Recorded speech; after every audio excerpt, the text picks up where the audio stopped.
Jeffrey Epstein ने गिलाफ cava के टुकड़े क्यों मंगवाए? ये सवाल बज़ाहिर हैरानकुन और चौंका देने वाला है। 2017 की बाज़ ईमेल्स और दस्तावेजात के मुताबिक एक गैर मामूली शिपमेंट सऊदी अरब से अमेरिका भेजी गई, जिसे सरकारी तौर पर फ्रेम शुदा आर्ट पीसेस करार दिया गया।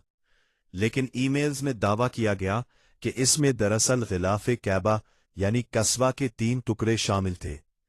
इन ईमेल्स में भेजने और वसूल करने वाले अफराद के नाम भी दर्ज थे, और एक पैगाम में इसे अजीम तोहफा करार देते हुए ये जिक्र किया गया कि इस कपड़े को करोड़ों मुसलमान छू चुके हैं, जो कैबा के गिर्द तवाफ करते हुए अपनी दुआएं, उम्मीदें और आंसू इससे वाबस्ता करते हैं।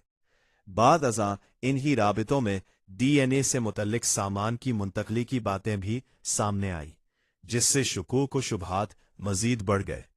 सवाल ये उठता है कि एप्स्टीन जैसे मुतनाज़ा शख्स को ऐसे मुकद्दस कपड़े के टुकड़ों की क्या ज़रूरत थी?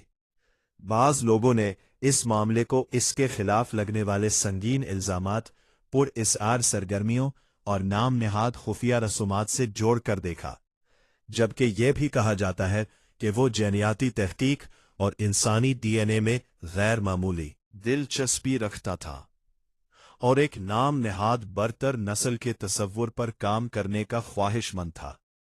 रिपोर्ट्स के मुताबिक उसने अपने न्यू मैक्सिको फार्म को साइंसी तजुर्बात के लिए इस्तेमाल करने की कोशिश भी की, और इस हवाले से बाज़ आलमी मीडिया इदारों ने 2019 में तफसीलात शाया की।